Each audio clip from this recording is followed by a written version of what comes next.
itu ada kewajiban regulasi kehutanan hijau.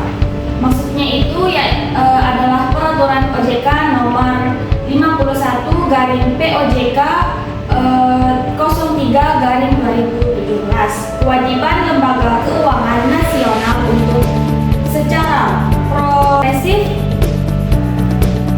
mengimplementasikan program keuangan keberlanjutan. Yang kedua ada mitigasi asimetri informasi.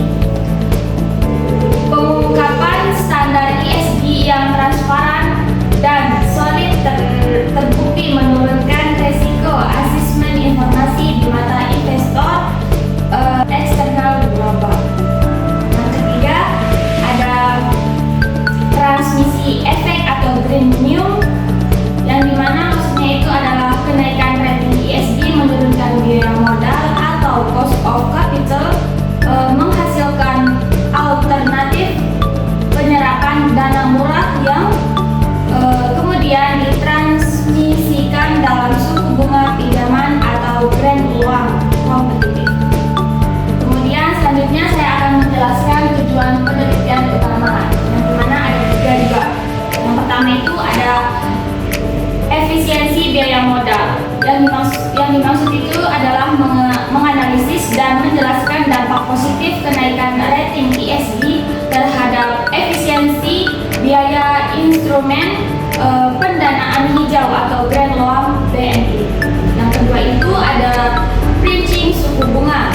Maksudnya itu adalah mengidentifikasi pengaruh konkret perubahan rating ESG terhadap kebijakan penentuan suku bunga pinjaman portofolio kredit hijau di debitur.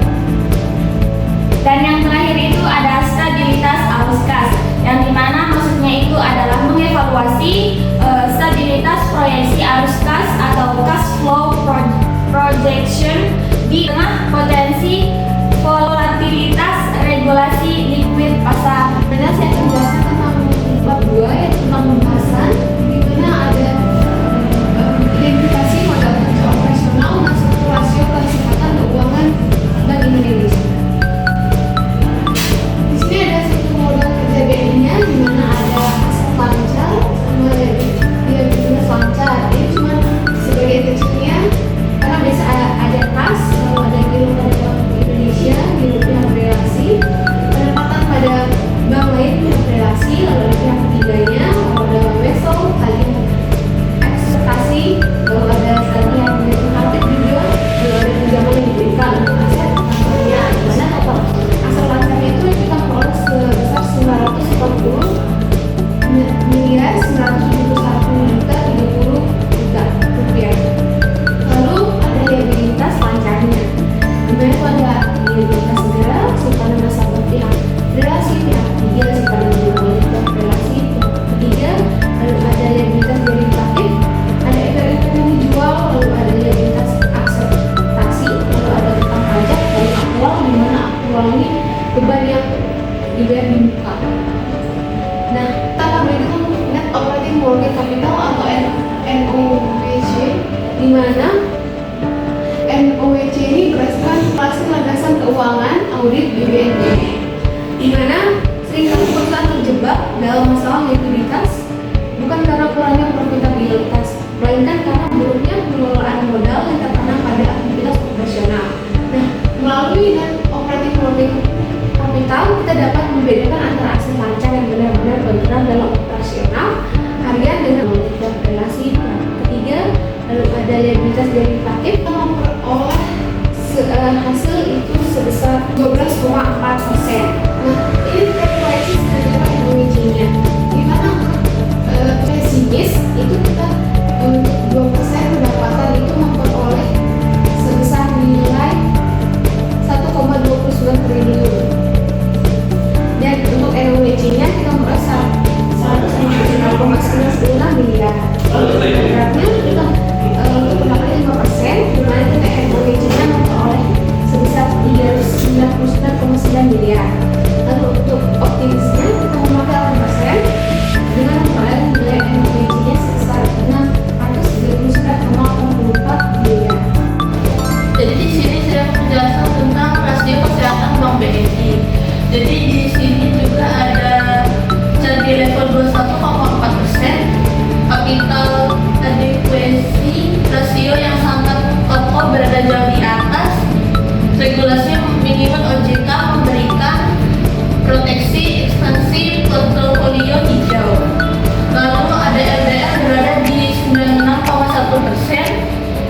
loan to deposit ratio menunjukkan optimasi penyaluran dana agresif namun seimbang dengan manajemen risiko kasa.